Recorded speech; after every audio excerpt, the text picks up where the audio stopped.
Hey, sports card collectors and investors, my collectibles friends, thank you for joining me for another video today. I'm excited. We have made it to the weekend. I'm starting to finally digest all this Thanksgiving food and trying to kind of move myself back into the real world. But hey, we've got a couple of days just to kind of get the house in order, get everything back.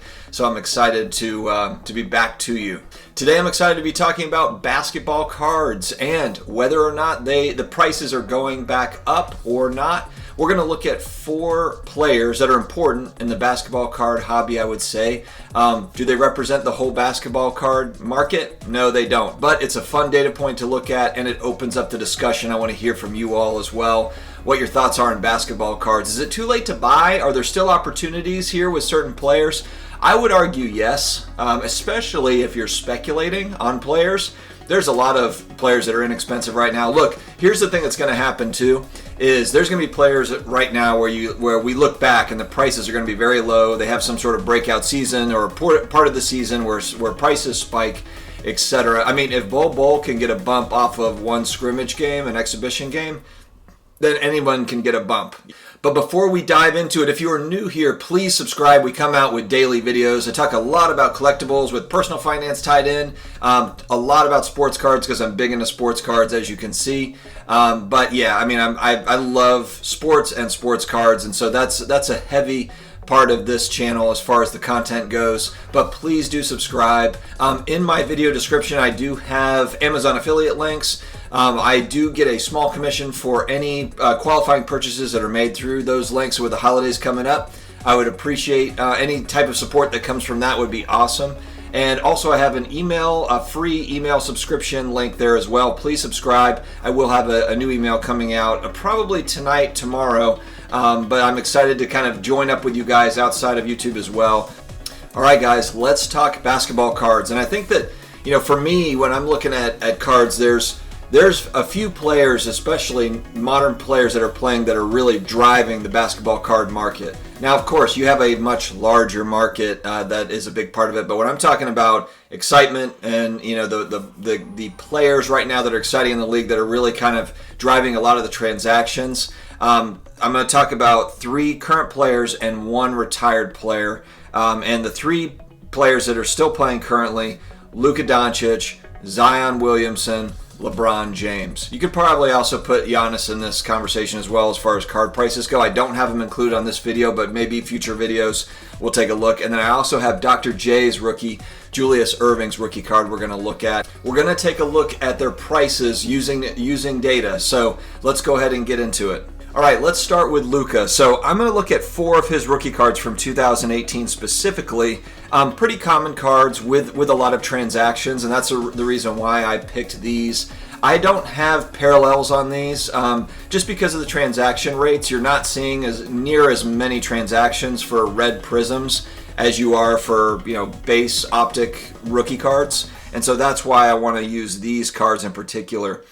So we'll look at Luka base prism versus Luka Select Concourse versus Optic, Base Optic, and NBA Hoops, and all in a PSA 10. We're looking at PSA 10. So if we look at Luka's Prism, and for those that watch my channel know that I am not a huge fan of this card just because of the amount of them that are out there and the amount that are probably coming down the pike for that Luka Prism rookie, the base PSA 10.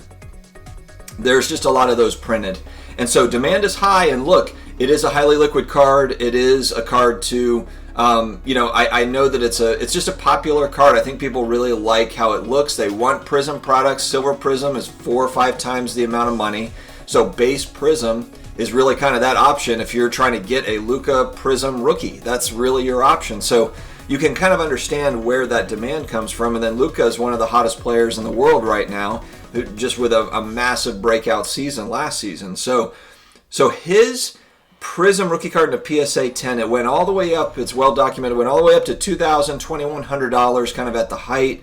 And then it came down at the end of the basketball season. It was really more in that $1,200 range. And we have seen this one creep up, and not really creep up. It's not like it's at $1,200, then it's at $1,230, and then $1,300 and $1,310.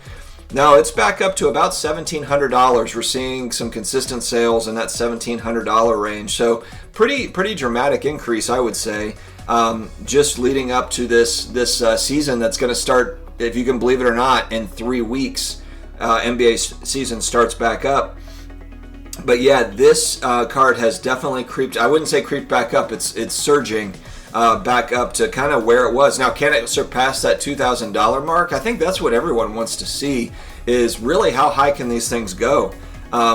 It's impressive. So that is the Luka Prism. Tell me in the comments, are you guys buying these? Are you selling these? Where are you at with Luka Prism? I'd like to hear about it. Luka Select Concourse. This is a card. This one didn't move down quite as much. It was at $630 in a PSA 10. Right around that same time in September is really when a lot of Luka's stuff hit the bottom, the recent bottom. So $630, and then now we're sitting at about $890, $900 for his Select Concourse, and that's the most common Select rookie card that we have for him in a PSA 10. That's a pretty card. I like the Select products. Now the Optic Base PSA 10. This one went down to about $600 again in September, and it's slowly kind of trekked back up. It's at $880, which is, again, it's a good bounce back for that card. It was as high as about $1,100, $1,050, and then it's, obviously it retreated back. It's recovering some now at $880. The Hoops rookie card is the one that hasn't really shown a lot of movement, still been fairly stagnant.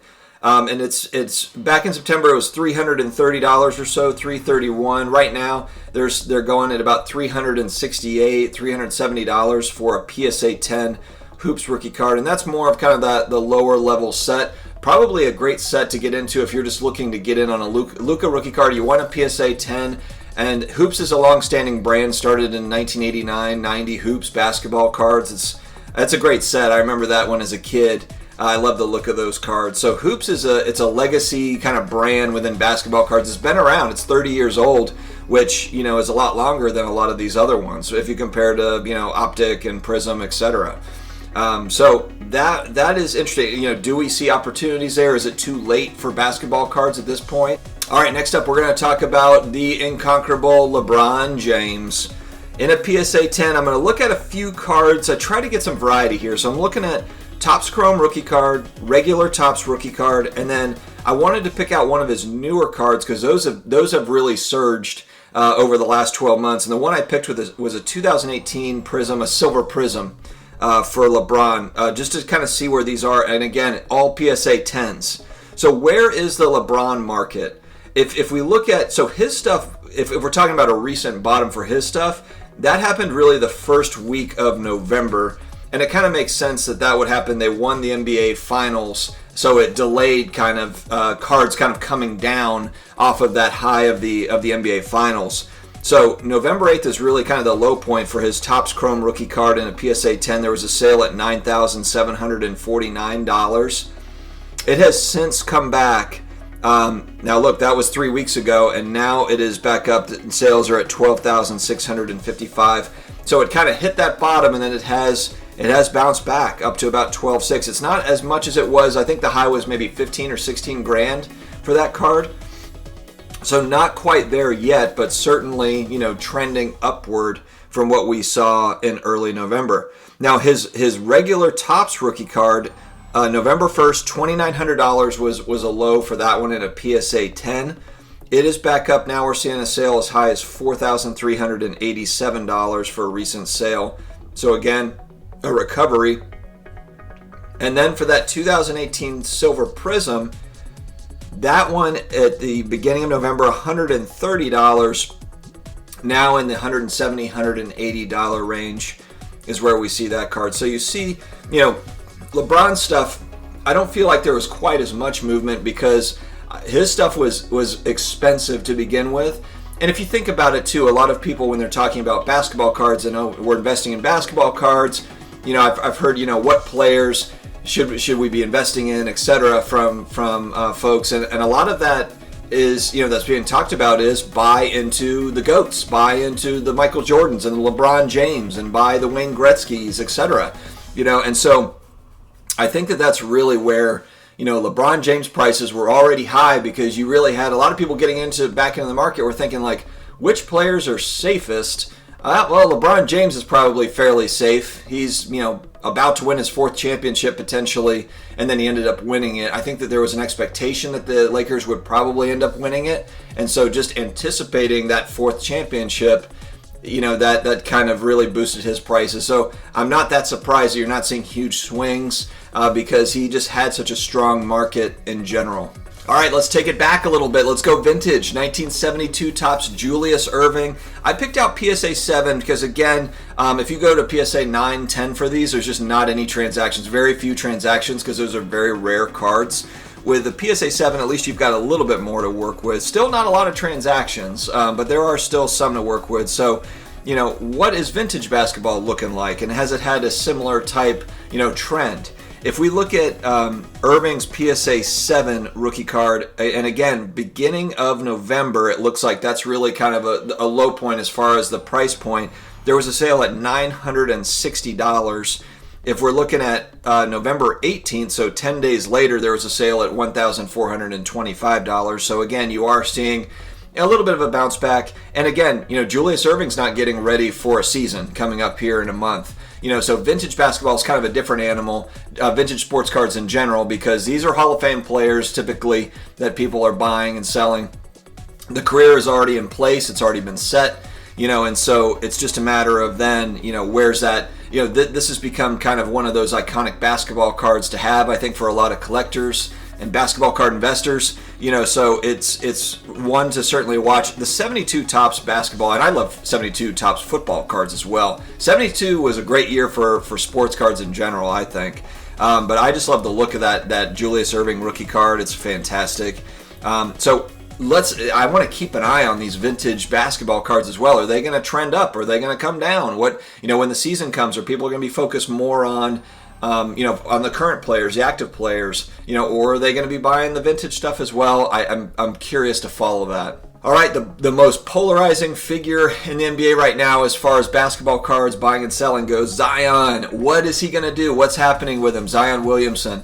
I'm a huge New Orleans Saints fan for people that watch my channel, so I'm a Mavericks fan, a Dallas Mavericks fan in the NBA, but I also have a soft spot for the Pelicans just because they're newer team in the NBA. They haven't had success. They lost AD to the Lakers. I want to see them do well. I'm not some diehard Pelicans fan, but I'm a big fan of the city of New Orleans, and I want to see them do something. Unfortunately, they're in the West. I think if you put the Pelicans in the East, they might be in pretty good shape, but in the West, they're just, it's just so much talent in the West that's concentrated there. It's a battle. So we're looking at Zion's. I'm going to look at his base PSA 10, his base Prism rookie, his Optic rookie, and his Silver Prism rookie. Now, Zion is one of those players where if you look at, here's the thing is, there's disappointment around him just because massively hyped up player. He actually played well when he was playing. It's just, is his weight, people are upset about his weight. And then he has, he's got injuries. He's got that injury bug that's hit him early in his career.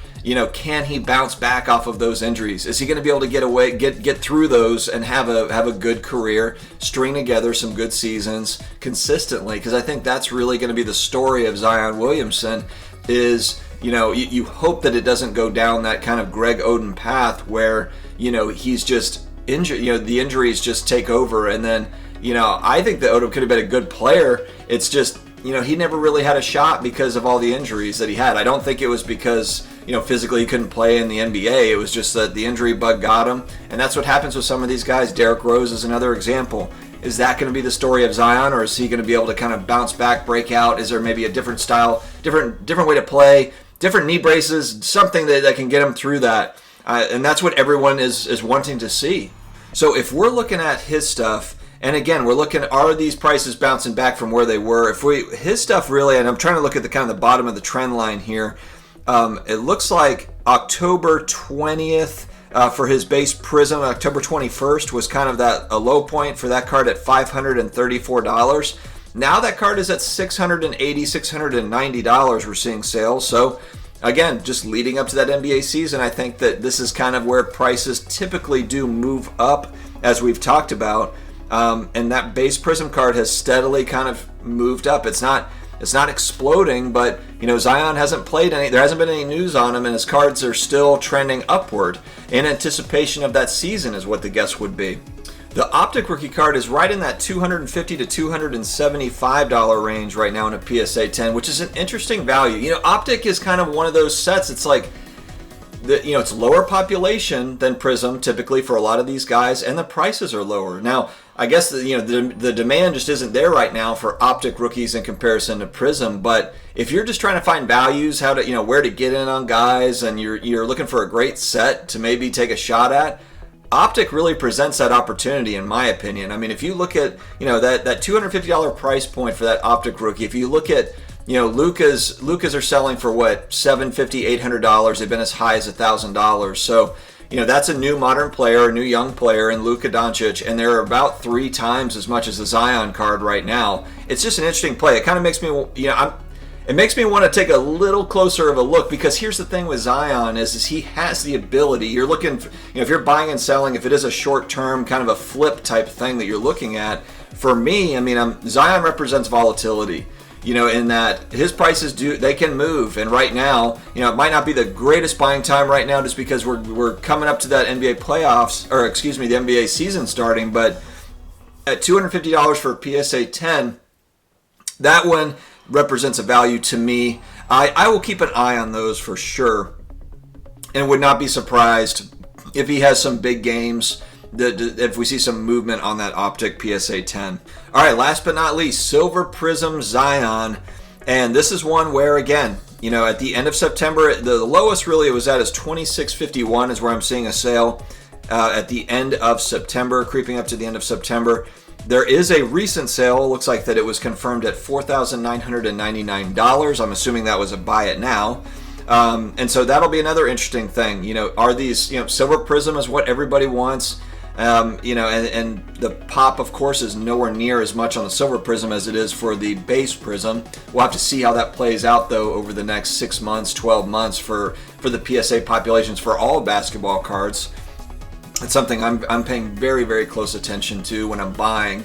But what do you guys think? It does look like, if we're looking at just, we're looking at 4 players, but we're looking at very popular players with high transaction numbers, and there are some trends in the right direction. Some would say, this is just like, this is the NBA season, like the preseason excitement that's pushing these prices, but can it be something more than that? Is it the anticipation of maybe more stimulus? Are people buying these for holiday gifts? I'm curious about that, because that's such a yin and a yang type argument, meaning that, are people going to spend less money on cards because it's the holidays and they're spending money elsewhere? Or are people buying cards for other, like, is your spouse buying you cards, for the holidays? Are you, are you buying that stuff for your little ones? That's where I'm curious to see, how's that going to affect, the consumer behavior with sports cards is, the holidays. Is that a good thing or a bad thing? But anyway, thank you very much for joining me, guys. Please subscribe if you haven't already. Like I said, I come out with daily videos. I love talking about collectible sports cards and personal finance, and I want to see you guys here. So please subscribe, hit the notification bell so you're alerted every time a new video comes out, and we will see you again next time. Have a great day, guys.